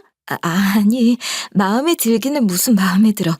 그냥 어디 부서인가 하고. 우리는 같은 부서 아니면 다들 층이 달라서 마주칠 일도 없으니까 서로 친해져서 정보 교환도 하고 그러면 좋을 것 같아서. 에이, 얼굴 빨개진 것 좀 봐. 내가 다리 좀 놔줄게. 기다려봐. 민석 씨! 야, 하지 마. 야! 입이 방정인 동료 덕에 저희는 그날 서로 번호를 주고받을 수 있었어요. 휴대폰 번호를 건네봤는데 정말 귀가 확 익어서 터져버릴 것 같았습니다. 너무 부끄러웠지만 동료가 아니었다면 아마 저 혼자서는 용기를 내기 힘들었을 것 같다는 생각도 들었어요. 그렇게 전화번호를 주고받고 몇 번 대화를 나누다 보니 첫인상보다 더 괜찮은 사람이구나 싶더라고요. 저희는 연락을 주고받으면서 마음을 공유했고 서로를 향한 마음을 확인한 다음 조심스러운 연애를 시작했어요. 처음에는 누군가를 만나서 사랑을 한다는 것 자체가 낯설었는데 시간이 갈수록 조금씩 관계의 안정에 익숙해져 갔습니다. 서로의 삶을 공유하면서 퇴근 후 카페에서 소소하게 이야기를 나누는 그런 일상이 저희의 하루에 자리를 잡아가고 있었어요. 남편은 정말 책임감이 넘치는 사람이었어요. 특히나 가족에 대한 사랑이 굉장히 애틋한 사람이었습니다. 아마 그런 감정 아실 거예요. 만나다 보면 이 사람과의 미래가 자연스럽게 눈앞에 그려지는 거. 당시에는 사랑이라는 감정보다도 이 사람이라면 인생을 함께 공유해 나갈 수 있겠다는 믿음과 안정감이 더욱 크게 작용했어요. 누구보다 가정적이었고 경제관념도 확실했으며 결혼에 대한 계획도 아주 구체적으로 세워두고 있는 사람이었던 남편은 저희 부모님께 처음으로 인사를 드릴 때에도 아주 겸손하게 행동했습니다. 그래서인지 과묵한 부모님도 남편을 보며 칭찬을 아끼지 않으셨어요. 요즘 이렇게 건강한 정신을 가지고 있는 젊은 사람 만나기가 참 어려운데 아주 마음에 드는 사윗감이네. 우리 송이 잘 부탁해요. 네, 아버님. 송이 씨 정말 행복하게만 해주겠습니다. 걱정하지 마세요. 그런데 결혼에 있어서 딱 하나의 난관이 있었다면 그건 바로 시어머님이었어요. 아버님께서는 남편의 어린 시절 돌아가셨고 어머님 혼자 남편과 시누이를 키우고 살아오신 분이었기에 어쩔 수 없이 약간의 억척스러움이 있을 수밖에 없었습니다. 처음 인사를 드리러 간 날, 저를 위아래로 쓱 훑어보는 그 눈빛을 보며 긴장을 하지 않을 수가 없었어요. 뭐랄까, 약간 못마땅해 하시는 것 같았다고나 할까요? 그래서 약간 부담스러운 면은 있었지만 어찌저찌 인사를 잘 마무리 짓고 저희는 무사히 결혼을 할 수 있었습니다. 그때까지만 해도 제 인생은 아무런 걱정 없이 행복하기만 할 줄 알았어요. 어떤 일이 찾아올지 꿈에도 상상하지 못한 채로 말이죠. 결혼 초반까지만 해도 남편은 굉장히 무던하고 또 다정한 사람이었어요. 제가 야근을 하고 남편이 일찍 퇴근을 하는 날에는 주차장에서 제가 퇴근을 할 때까지 기다려 주었고 사람의 감정을 재빠르게 캐치하는 사람이었어요. 밥은 먹었는지, 일은 힘들지 않았는지 저의 하루를 물어봐주고 절 배려해주는 사람. 이처럼 남편은 굉장히 섬세하고 세심한 면모가 있었기 때문에 남편과 결혼하기를 참 잘했다는 생각을 매일같이 했습니다. 정작 제게는 남편이 가지고 있는 섬세함이 없었기에 더욱 잘 맞는다는 생각이 들었어요. 게다가 저희 부모님께도 참 잘하는 사위였어요. 명절 때마다 시댁보다 친정에 먼저 들렀고 갈 때마다 양손 가득 선물을 들고 가는 것도 기본이었어요. 게다가 부모님의 생신이나 특별한 날에는 꼭 시간을 내서 함께 챙겨주곤 했죠. 아이고, 뭘 힘들게 또 이런 걸 바리바리 싸들고 왔어. 아유, 내가 못 살아 정말. 지난번에 가져다 준 것들도 아직 다 못 먹었는데. 맛있는 건 원래 나눠 먹어야 하는 법이라고 하잖아요. 이번에 회사에서 명절 선물 세트를 좀 큰 걸 줘서 장모님이랑 장인어른 생각이 바로 나더라고요. 저희 어머니는 당뇨가 있으셔서 못 드시니까 장인어른 장모님 다 드세요. 우리 집에 사위 한 명 참 알차게 잘 들어왔다. 사위 덕에 배도 호강하고 입도 호강하겠네. 고마워. 잘 먹을게. 지나가는 사람이 보더라도 100점짜리 남편이자 사위였기에 저는 점점 더 남편을 신뢰했고 결혼을 한 것을 한 번도 후회한 적이 없었어요. 사소한 다툼을 할 때도 본인의 입장보다는 저의 입장을 먼저 배려하고 생각해주기도 했던 남편이었기에 이 사람이라면 앞으로 평생을 믿고 살아도 되겠다고 생각했어요.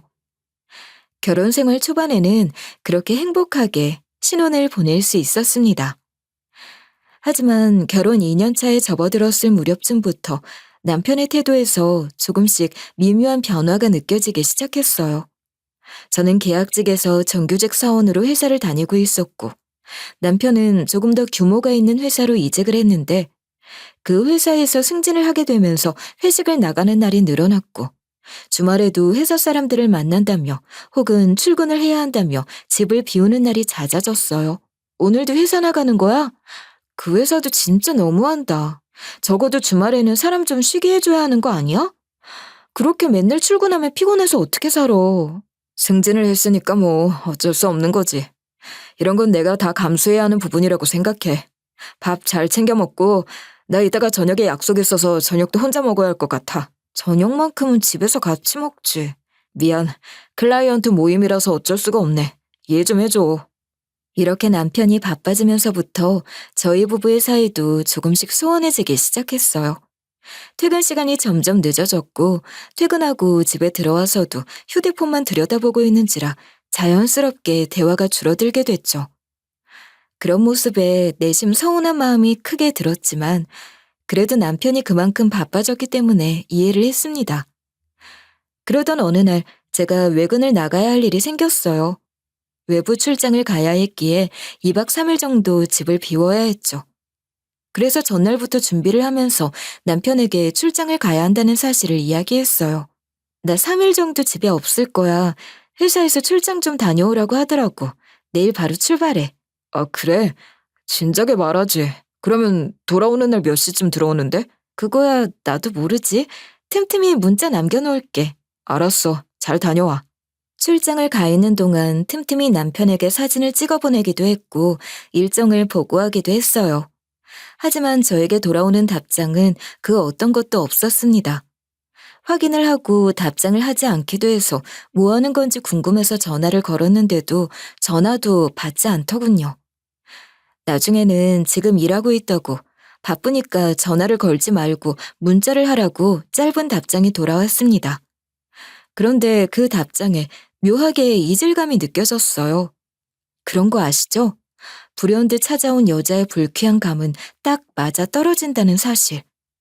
그렇게 2박 3일이라는 출장 일정을 마치고 집에 돌아온 날, 저는 짐을 풀고 바로 씻기 위해서 욕실로 향했어요.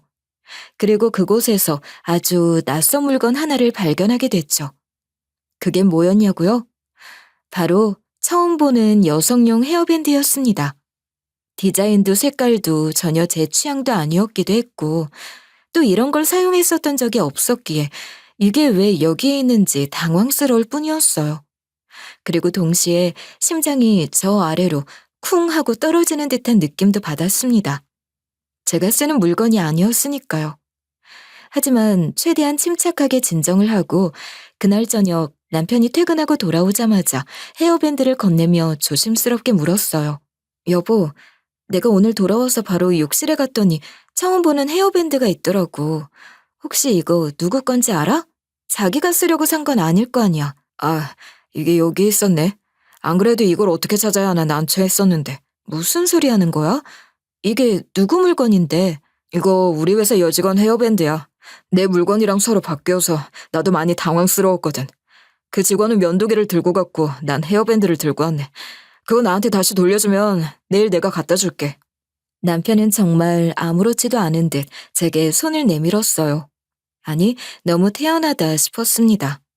저는 너무 놀라서 심장이 두근거리고 손이 덜덜 떨렸는데 말이죠. 대수롭지 않은 듯 그 일은 유야무야 넘어갔지만 한편으로는 어딘가 미심쩍은 기분이 가시질 않았어요. 내 집에서 낯선 여자의 헤어밴드가 발견됐는데 기분이 좋을 사람이 대체 어디 있겠나요? 그 이후로 저는 남편의 행동을 유심히 살피기 시작했어요. 정확히 말하면 남편을 의심할 만한 건덕지들이 조금씩 늘어나기 시작했습니다.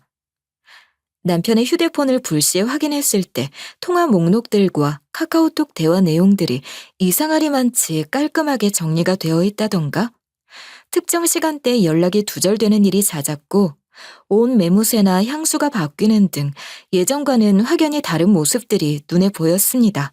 향수 또 바꿨어? 냄새가 어제랑 다르네? 아이고, 당신이 무슨 조향사야?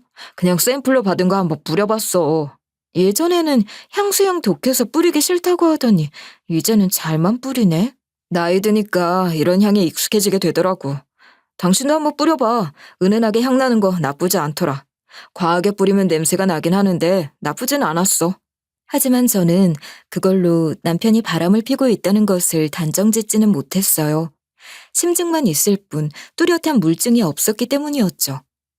그리고 그 무렵부터 어머니의 건강이 급격하게 악화되기 시작했어요. 평소에는 당뇨로 자주 병원을 들락거리셨기는 한데 하필 당뇨 합병증이 찾아오는 바람에 장기적으로 입원을 하고 퇴원하는 날들이 잦아졌어요. 아, 엄마, 진짜 당뇨약 좀 잘 챙겨 먹으라니까. 말을 지독하게도 안 듣더니 결국 이런 사단이 나네. 이것도 나름 스트레스인데 정말. 아까 간호사 선생님 하시는 말씀 들어보니까 주보호자는 한 명 이상은 꼭 와야 한다더라. 간병인들도 요즘은 하도 세상이 흉흉해서 못 믿는 추세라고. 난 회사 일 때문에 많이 바쁜데 오빠도 정신없지 요즘. 그렇긴 하지. 좀 고민이 되는데 어떡하지? 우리 다 돌아가면서 한 번씩 하는 걸로 할까? 아, 맞다. 언니는 거의 정시에 퇴근하지 않아요? 그러면 우리 대신 언니가 주보호자 좀 해줄 수 있어요? 나나 오빠는 야근을 하는 날이 많으니까 언니가 해주면 좋을 것 같아서. 해줄 수 있죠? 제가 어머님을 직접 돌보라고요? 어머님은 절 별로 안 좋아하실 텐데. 본인 병수발 들어주는 며느리를 싫어할 시어머니가 세상 천지 어딨어. 당신이라면 다른 간병인들 쓰는 것보다도 훨씬 더 마음 놓고 어머니를 맡길 수 있을 것 같아. 좀 부탁할게 여보. 남편과 시누이는 각자 일이 바빴기 때문에 어머님을 제대로 돌볼 수가 없었고, 그렇다고 간병인을 쓰기에는 영 못 믿어온 부분들도 있었기 때문에 어머님을 돌보는 일은 자연스럽게 제게 맡겨지게 됐어요. 사실 제가 돌봐드리는 것이 제일 마음이 편한 일이었지만 한편으로는 걱정을 안 할 수가 없었습니다. 어머님은 절 딱히 마음에 들어하지 않는다는 것을 누구보다도 잘 알고 있었거든요. 아니나 다를까 병간호를 시작한 날부터 어머님은 절 보며 인상을 찌푸리기 시작하셨어요. 야, 네가 왜 날 돌보러 와? 넌 집에 가고 간병인 불러와, 간병인. 어머님, 아범이랑 아가씨가 어머님 저한테 부탁한다고 했어요. 간병인 따로 안 쓰고 제가 어머님 직접 보살펴 드릴 거예요. 난 너 마음에 안 든다고. 필요 없다고. 썩 사라지란 말이야. 하루, 이틀, 일주일.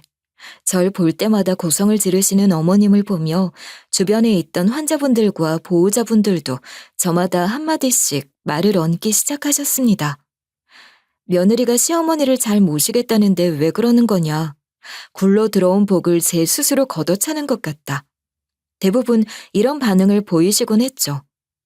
어머님은 이 정도로 절 홀대하셨고 저도 그런 어머님을 견뎌내며 하루하루 지쳐가고 있었고 결국 견디다 못한 저는 남편에게 조심스럽게 이 부분에 대한 이야기를 꺼냈습니다. 어떻게든 해결을 제대로 보지 못하면 제가 정신이 나가버릴 것 같았거든요. 여보, 어머님 간호하는 거 말이야.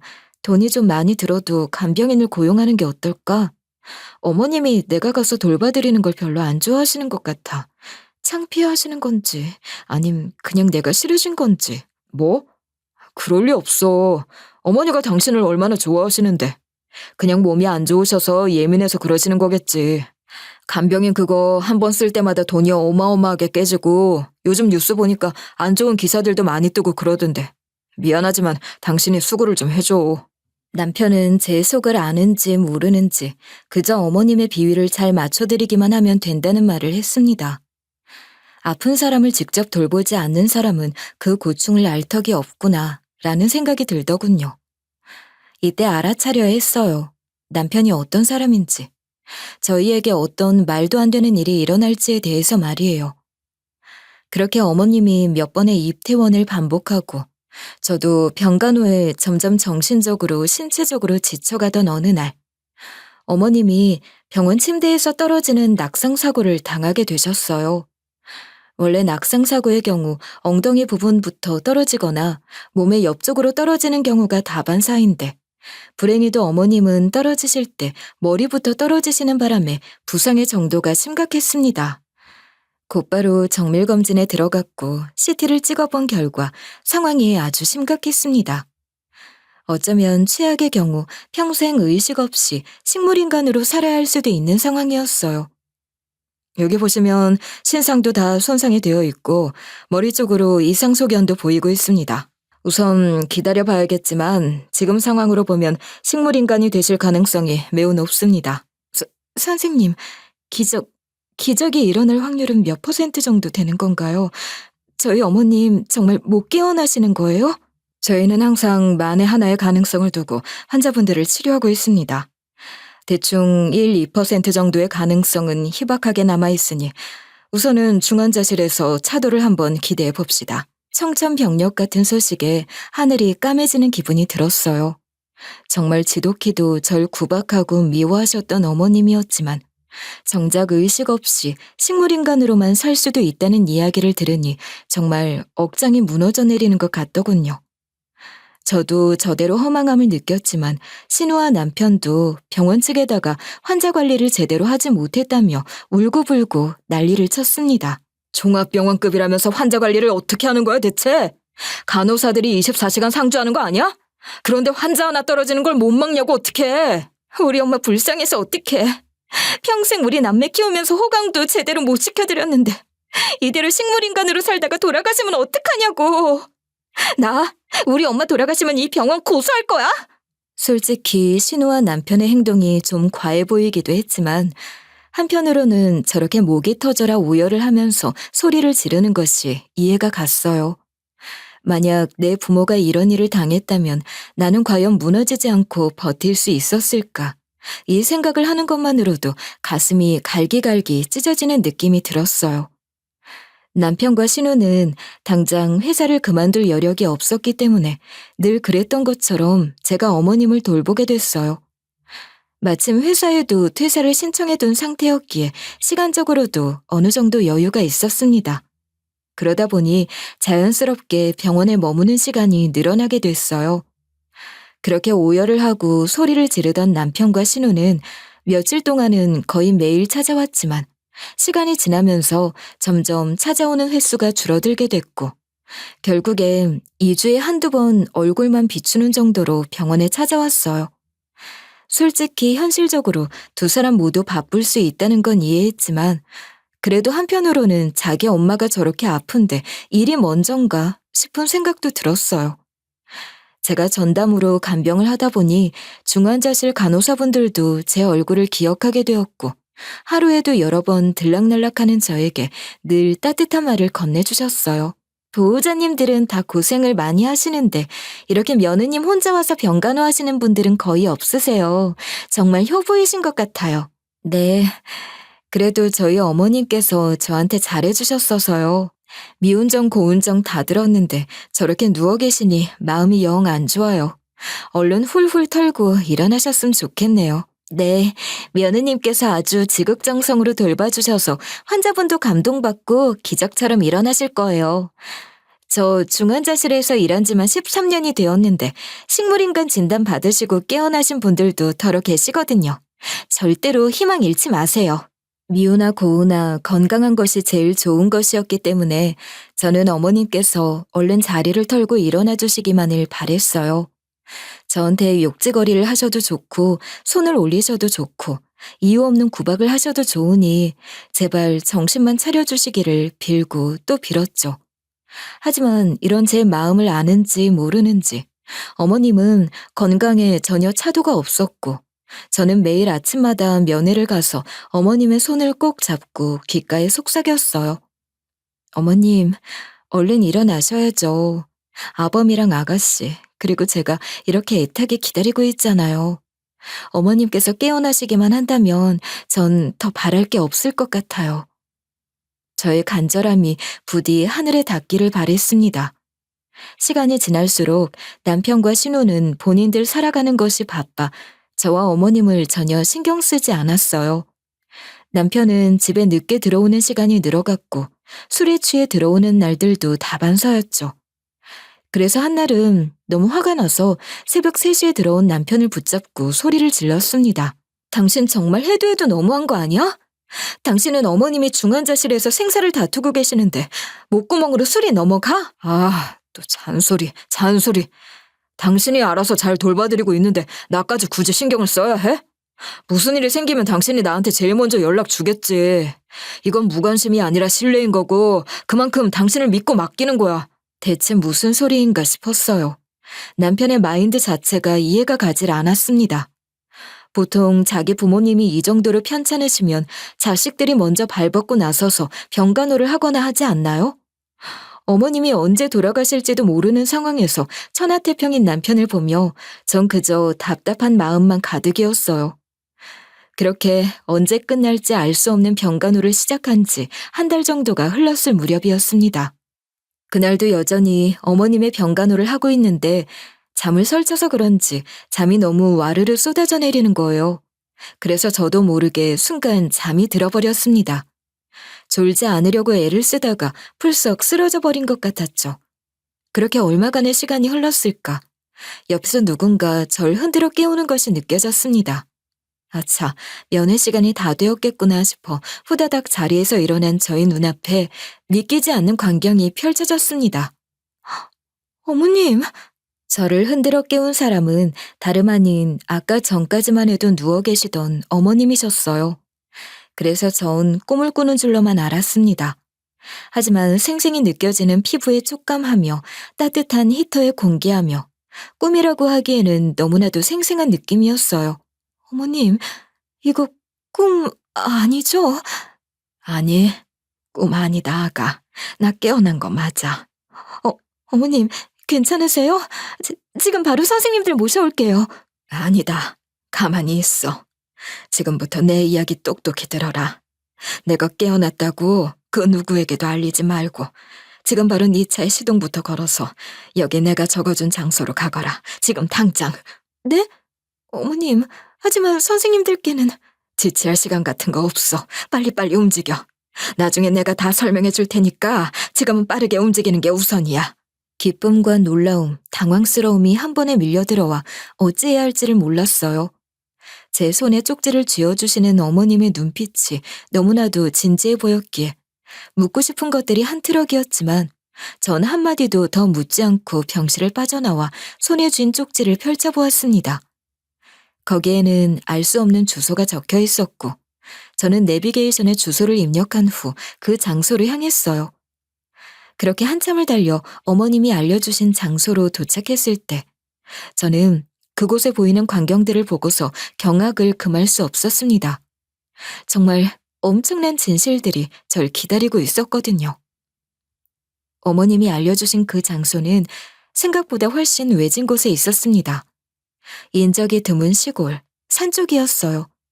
내비게이션이 알려준 길을 지나서 한참 동안이나 포장되지 않은 울퉁불퉁한 흙길을 따라 달렸고 나중에는 가로등 불빛 하나 보이지 않았습니다. 조만간 귀신이 뛰어나올 것 같은 흉흉한 느낌이 들어서 무섭기까지 하더라고요. 대체 여기는 뭐 하는 곳이야? 곧 야생동물 같은 거라도 튀어나올 것 같은데 여기는 대체 뭐하러 가보라고 하신 거지? 민가조차 없는 이곳에 어머님이 대체 왜 오라고 하신 건지 너무나도 궁금했습니다. 그리고 어떤 것들이 저를 기다리고 있을지에 대해 두근거리고 무섭기도 했어요. 어지간하면 이런 곳으로 오라는 이야기를 하지는 않으니까 말이죠. 그렇게 도착해서 차에서 조심스럽게 내려 한 걸음씩 내디딜 때마다 바스락거리는 낙엽 소리가 정적을 깨 부쉈고 점점 안쪽으로 발걸음을 옮기다 보니 오래된 묘지들이 모습을 드러냈어요. 묘지에는 이름들이 쭉 적혀 있는 걸로 봐서 아무래도 공동묘지로 쓰이고 있는 선상 같다는 생각이 들었습니다. 관리가 오래되지 않은 건지 풀이 아주 무성히 자라 있었죠. 비석들은 다들 이끼가 끼어 있어서 몇 개는 형태조차도 알아보기 힘들었습니다. 그런데 그 묘들 사이에 익숙한 이름이 적혀 있는 비석 2개가 눈에 들어왔어요. 하나는 어머님의 이름으로 되어 있는 묘였고 나머지 하나는 제 이름으로 되어 있는 묘였습니다. 그 묘는 비석만 세워진 채 마치 주인을 기다리고 있는 것 같아 보였어요. 이게 무슨 말도 안 되는... 난 아직 살아있는데 내 이름으로 된 비석이 왜 있는 거야? 어머님 이름도 있고... 저는 아직 살아있고 어머님도 아직 살아계신데 대체 어느 누가 이런 비석을 세워놓은 건지 상식적으로 이해할 수가 없었어요. 그리고 어머님께서 주신 쪽지 아래에는 이런 글도 적혀 있었습니다. 집으로 가보면 그 인간들이 무슨 계획을 세우고 있는지 확인할 수 있을 거야. 내 방 화장대의 3번째 서랍을 열어봐. 어머님께서 말씀하시는 그 인간들이 누구인지 그때는 알지 못했어요. 이미 현장을 확인했을 때부터 머릿속은 터져나갈 것 같이 복잡했지만 일단 무덤 앞에서 사진을 여러 장 찍었습니다. 사진도 찍어놓고 혹시 몰라 영상까지 촬영해 두었죠.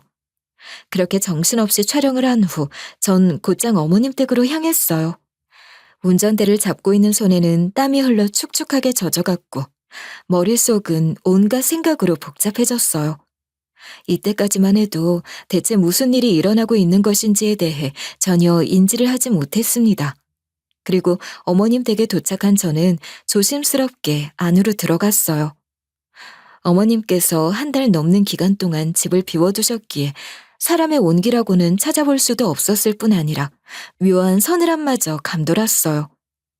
조심스럽게 안으로 들어가 어머님께서 알려주신 화장대의 3번째 서랍을 열어보았어요. 서랍장 안에는 삐뚤빼뚤한 글씨로 쓰여져 있는 유언장이 하나 있었습니다. 그런데 내용이 정말이지 터무니없었어요. 이게 뭐야?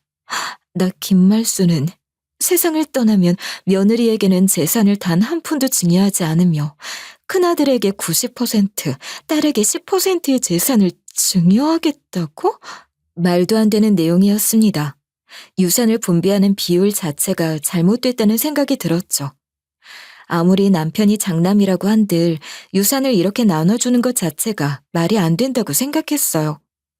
그런데 한 번 보고 두 번 보고 아무리 둘러봐도 뭔가 이상하다는 생각을 지울 수가 없었습니다. 여태 제가 봐온 어머님의 필치와는 정말 많이 달랐거든요. 아니, 비슷한 듯 보였지만 자세히 들여다보면 어머님의 글씨가 아니었습니다. 어머님의 필체를 따라한 것 같은, 오히려 제 눈에는 정말 익숙한 글씨체가 아닐 수 없었어요.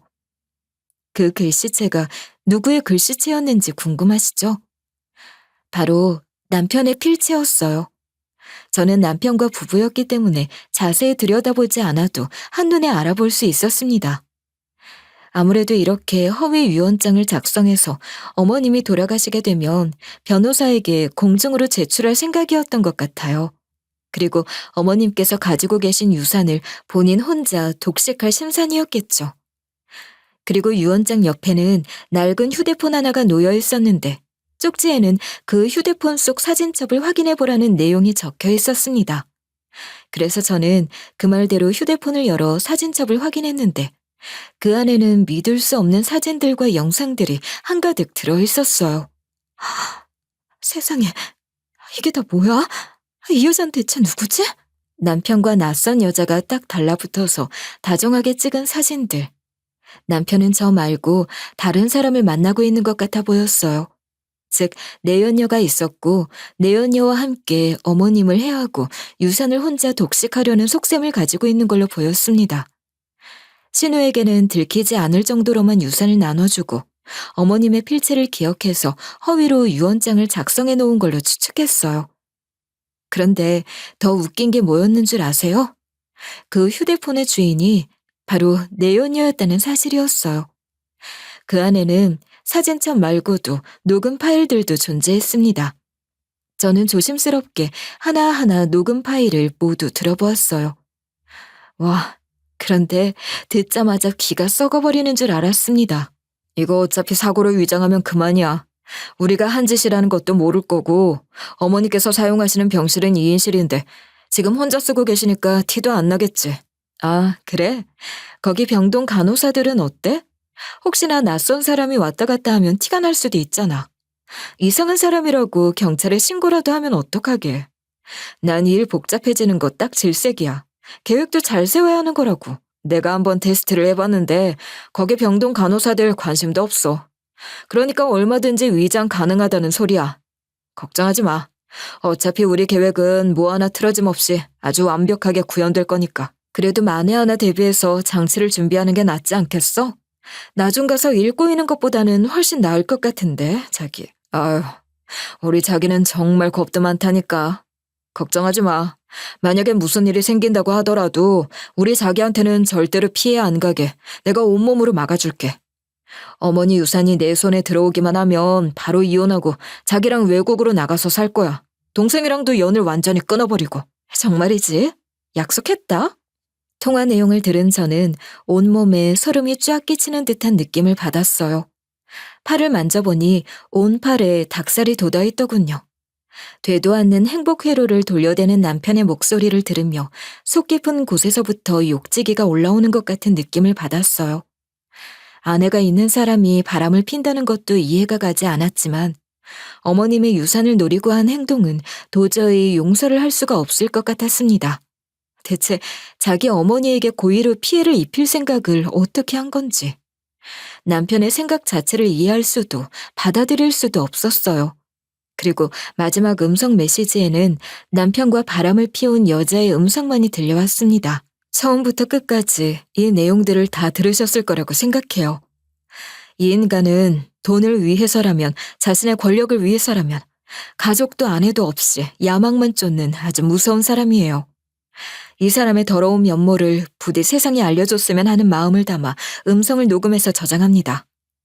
이 음성을 아내분께서 꼭 들어주시기를 바라고 또 바랍니다.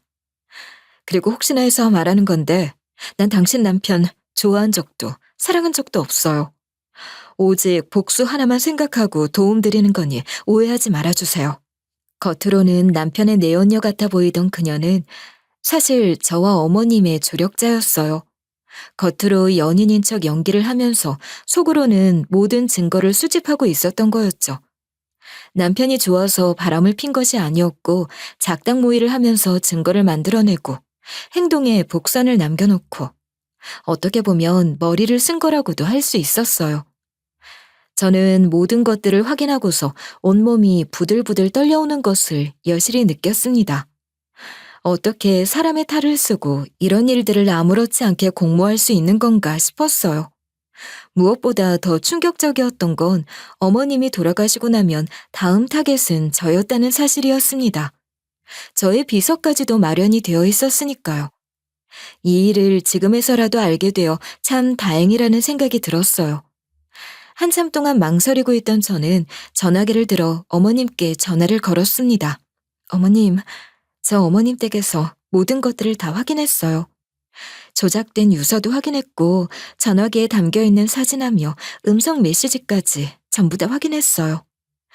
이제 어떻게 하면 될까요? 말씀만 해주세요. 제가 어머님을 위해서 할 수 있는 일이라면 뭐든지 가리지 않고 할 테니까. 그래, 모두 봤구나. 아가, 정말 내 옆에서 날 도와줄 수 있겠니? 걔를 막을 수 있는 건 우리뿐이야. 어떻게 해서든 처벌받을 수 있도록 만들어야 해. 당연하죠, 어머님. 뭐든 시켜만 주세요. 해낼 테니까. 남편이 저희 두 사람에게 피해를 입히려고 작당을 했던 만큼 이제는 저와 어머님도 마냥 가만히 있지만은 않기로 했어요. 그래서 제대로 복수의 날을 갈았습니다. 이 지독한 굴레들이 끊어질 수 있도록 말이죠. 모든 자료를 가지고 다시 병원으로 향한 저는 어머님과 손을 꼭 맞잡고 많은 대화를 나누었어요. 그리고 한참의 대화를 나눈 끝에 남편의 인생을 저 아래 빛도 보이지 않을 정도로 깊은 구렁텅이로 떨어뜨려 버리기로 결심했죠. 어머님의 낙상 사고가 우연히 일어난 사고가 아닌 남편이 계획적으로 꾸민 범죄였다는 것부터 시작해서 요 휴대폰 안에 들어있는 모든 것까지 경찰에 제출하기로 마음을 먹었습니다. 어머님은 회복을 마친 후 남편에게도 신우에게도 알리지 않은 채로 조용히 퇴원을 하셨어요. 아직까지 거동은 불편하셨기에 저는 어머님을 업어 차로 모셨고 그 길로 곧장 경찰서를 찾아갔습니다. 그리고 내연녀가 제공해준 사진과 영상, 남편이 위조해놓은 유언장과 묘지 사진, 녹음 파일 등 저희가 가지고 있는 모든 증거를 한치의 망설임도 없이 제출했어요. 일반 가정 불화 같은 경우에는 개인끼리 해결을 보시는 게 가장 빠릅니다. 가족끼리 이렇게 고소를 하고 싸움을 하시면 소송 비용도 더 들고 나중에는 더 안 좋은 결과가 초래될 수도 있어요. 단순 가정 불화로 찾아온 거 아니에요. 한번 천천히 읽어보시고 이 안에 들어있는 음성 파일도 전부 다 들어주세요. 사진들도 있고요.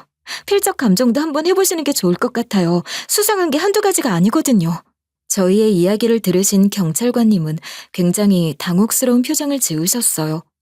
아무래도 겉으로 보기에는 솔직히 별일 아닌 것 같아 보이기는 했습니다. 하지만 모든 것은 판도라의 상자를 열어봐야 아는 법. 모든 것들을 들은 경찰관님의 표정은 아까와는 완전히 달라져 있었어요. 표정이 너무나 딱딱하게 굳어 있었죠. 우선 유언장의 내용을 조작한 것도 문제가 될 수 있지만 살아있는 자의 비석을 세운 걸로 봐서는 뒤에서 안 좋은 일을 모의했을 가능성도 배제할 수 없다고 판단하여 남편에 대한 수사를 시작하겠다고 하셨어요. 며칠 후 남편은 회사 근처에서 경찰에 의해 체포되었어요. 그리고 사안의 중대성과 도주 우려를 이유로 바로 구속영장을 청구했고 법원은 이를 받아들였습니다. 남편은 수갑이 채워진 채로 경찰차에 연행되었고 저는 그 모습을 멀리서 지켜봤어요. 남편이 잡혀 들어가면 속이 시원할 줄 알았는데 이상하게 마음 한구석이 찝찝하더라고요. 수사를 진행하는 과정에서 남편의 옆에 있었던 내연녀는 모든 사실을 실토했습니다. 유언장 위조한 거 맞아요. 이걸 변호사님에게 가져다 드리면 저절로 자신의 통장에 유산이 꽂힐 거라고 당당하게 이야기했고요. 어머님의 낙상 사고도 이 인간이 꾸민 거 맞습니다. 돈이라면 뭐든 할 인간이라고 생각은 했지만 자기 엄마 목숨 가지고도 장난을 할 수 있는 사람인지는 정말 상상도 못했어요. 내연녀의 고백으로 인해 남편의 죄는 조금 더 확실히 밝혀질 수 있었고 재판이 시작됐을 무렵쯤에는 이전부터 저질렀던 악행들까지도 모두 수면 위로 드러나게 됐어요. 재판을 받는 내내 남편은 본인이 꽃뱀에 물려서 정신이 잠깐 나갔었던 거라며 말도 안 되는 변명을 늘어놓기 시작했습니다. 판사님, 전 정말 억울합니다. 어떻게 보면 저도 피해자예요. 네? 그냥 꽃뱀 짓에 당한 거라고요. 어머니 유산만 받아오면 된다고. 그럼 된다고 해서 그랬던 건데 그게 선처 사유가 된다고 생각하나요? 이유야 어찌됐던 간에 결국 본인 어머니에게 위해를 가하려던 것은 부정할 수 없는 사실 아닙니까? 그러니까. 판사는 더 볼 것도 이야기할 것도 없다는 듯 한숨을 푹 쉰 채로 판결을 내렸어요. 남편은 모든 증거가 인정되어 집행유예 없는 징역형에 처해지게 됐고, 남편과 함께 사건을 모의한 내연녀는 저희를 돕고자 했던 것이 인정되어 무죄를 선고받게 됐습니다. 그리고 그와 동시에 남편과는 완전히 이혼을 하게 됐어요. 재판이 끝난 후 저는 하늘을 바라보면서 깊은 한숨을 내쉬었어요. 끝까지 잘못했다는 말은 하지 않고 본인이 변명하기에 급급한 전 남편이 참 한심스럽게 짝이 없다는 생각이 들었어요. 그리고 어머님께서는 제 손을 꼭 잡아주시면서 제게 사과를 하셨어요. 미안하다, 아가야. 정말 미안해. 내가 너한테 모질게 군 건 다 이유가 있었어. 내 아들이 어떤 사람인지 난 진작에 알고 있었고, 그동안 만나왔던 사람들이 어찌 되는지도 직접 두 눈으로 지켜봤어. 너마저도 그 손에 망가지는 걸 두 눈 뜨고 볼 수가 없었단다. 그래서 일부러 나를 세우고 널 끝까지 몰아붙였던 거란다. 많이 힘들었지 그동안? 아니요 어머님, 저 하나도 안 힘들었어요. 그래도 어머님이 그렇게 몰아붙여주신 덕분에 지금 이 일을 알 수 있었던 거라고 생각해요. 정말 감사해요 어머님. 어머님이 절 살리신 거예요. 알고 보니 남편은 여태까지 쭉 만나던 사람들이 많았고 어머님의 전략대로 나가떨어진 여자들이 정말 많았다고 했어요. 그런데 저만은 예외였기에 끝까지 본인을 포기하지 않고 모시려고 했기 때문에 구하고자 했던 생각이 들었다고 하시더라고요. 더 큰일이 나기 전에 말이죠. 어머님의 말을 듣고 나니 어머님께서 왜 저한테 그렇게 까칠하게 행동을 하신 건지 이해를 할 수 있게 됐어요. 그렇게 악몽으로 이어질 수 있었던 고리들은 모두 끊어지게 됐지만 모든 것이 끝났다고 해서 제가 곧바로 일상을 회복할 수 있었던 것은 아니었어요. 거의 매일같이 악몽에 시달리면서 잠에서 자주 깨고 외출조차 두려워질 정도로 깊은 트라우마가 제게 남게 됐어요. 그래서 결국 견디다 못해 정신과 치료를 받으며 하루하루를 버텨냈고 시간이 흐른 지금에서야 조금씩 숨을 돌릴 수 있게 되었어요. 그래도 다행인 것 중 하나는 어머님 옆에 꼭 붙어 있었던 덕분에 악마 같은 남편놈의 민낯을 볼 수 있게 됐다는 것이었습니다. 트라우마는 남았지만 목숨은 지킬 수 있었으니 그걸로도 충분히 만족하면서 살아가고 있어요. 안 좋은 기억은 언젠가 휘발될 거라 믿으면서 말이죠. 세상은 여전히 불완전하고 사람은 시시때때로 마음이 변할 수 있지만 결국 진실은 드러나고 악은 그 대가를 받는다는 것을 믿고 살아가고 있어요. 어떤 일이 있어도 본인 스스로를 지켜내는 것이 중요하다는 사실을 꼭 기억해 주셨으면 합니다. 저의 긴 이야기를 들어주셔서 감사드리며 더운 여름 무사히 건강하게 잘 보내시기를 바래요.